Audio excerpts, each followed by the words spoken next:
The kick's power comes from the torque generated by the rotation of the hips. It's the same principle that cracks a whip. Turning the hips just a few degrees forces the foot to travel a much greater distance and creates a lot of speed as it does. The longer the leg and quicker the rotation, the faster the kick. And unlike karate, Muay Thai fighters are also taught to strike with the hard bone of the shin. A Muay Thai kick can generate roughly the same force as a baseball bat, enough to crack a rib. It works like a point of a knife. All the force is magnified by being concentrated in a small, hard area. Even if the elbow doesn't deliver a knockout, it will almost always leave a nasty cut, and often getting in close neutralizes the opponent's weapon advantage. Then, in the clinch, we bring the power of the knee to bear. Unlike the kick, which relies on rotation to create power, the knee gets its power from leverage. Pulling our opponent down as we drive the knee up can deliver up to 2.5 tons of force, enough to lift a car. It's not the arms, but the legs that drive this. Like a piston, the explosive power of the legs is capable of generating hundreds of pounds of force, all to a very vulnerable area, the soft underside of the opponent's jaw. Like the Hanuman move, the flying knee relies on the explosive power of the legs. But rather than spread the power of our blow over two fists, it concentrates it into the spear point of the knee and combines it with the force of gravity. It's the equivalent of hitting our opponent in the chest with a sledgehammer. It works on a concept called the couple. Basically, it's two levers linked at a single fulcrum, the elbow lock. And it doubles the foot-pounds of torque you can generate when compared to a single-arm lock. There's more than enough force to flip an opponent to the mat or dislocate his elbow. By using the twisting motion of the torso to drive the strike, the business end of the hardwood fighting stick can quickly accelerate to more than 25 miles per hour. On contact with the skull, the energy is enough to cause a depressed fracture. It's the same injury-producing force as being hit in the temple by a hammer. Mali relies on something called a flexion moment imparted to the neck to do damage.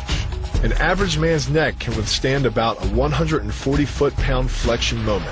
Beyond that, soft tissue and even vertebrae can be crushed. By bringing your weight down fast, this move could easily deliver twice that amount of force. And it wouldn't just end a fight. It could leave your opponent paralyzed or dead. Close, the opponent's neck is exposed. But because of the close range, the hand doesn't generate a huge amount of force. It's enough to stun, but probably not enough to cause severe injury. But replace the hand with a weapon, a stick or a knife, as you would in combat, and this could become a kill shot. The kick's power comes from the snap of the knee. The snap is created when the quadricep, the largest muscle in the body, contracts and pulls the tendon connecting to the foot over the knee. Using the knee as a pulley, the strength of the quad is enough to accelerate your foot to speeds close to 30 miles per hour. Because the area of impact is focused on a small part of the foot, it magnifies the force of the blow, making it capable of dropping 1,000 pounds of force on your head. It's like getting whacked in the head with a Louisville Slugger. It works by taking the opponent's blow at an angle, which deflects the energy of the blow away from the vulnerable torso.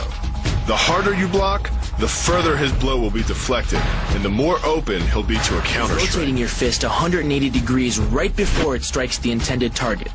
The twisting snap of the arm maximizes the speed of the punch and magnifies the force of the blow by concentrating the impact on the first two knuckles of your hand. Done correctly, it can deliver as much energy as a bowling ball dropped from the top of a house, more than enough to cause soft tissue damage or break a rib. Because it swings through such a wide arc, the wrist is moving at speeds of up to 43 miles per hour. And since the radius doesn't deflect or compress nearly as much as a fist, it can deliver a staggering blow, like being hit with an axe handle. This roundhouse kick is designed for maximum impact. With the powerful muscles of the thigh yanking the tendon over the knee, the foot accelerates from 0 to 21 miles per hour in just 1/3 of a second. Combine that with the reinforced shoe, and this kick can drive the nose bone back up into the brain. It's aimed at the largest gland in the human body, the liver. A direct hit won't just bring an opponent down. It can rupture the gland, causing severe internal bleeding. But the liver is well protected by the rib cage, so the kick must be accurate to within half an inch. In this move, the forward propulsion of the hips, combined with the piston motion of the lower leg, can send well over 700 pounds of force directly through the rigid bone of the heel. This impact won't just knock an opponent down. The force is enough to permanently damage his kneecap, leading with the near arm. The first jab travels the shortest distance to the opponent, so what it lacks in force, it makes up for in speed.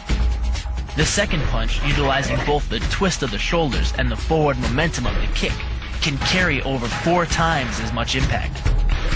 And just a few hundred pounds of force to the temple is enough to cause a knockout. This move uses the same principle as a throw in judo, off-balancing your opponent and then using his momentum to send him down. But it's much more aggressive. The sweep here is actually a strike to one of the most sensitive areas of the body, the Achilles tendon.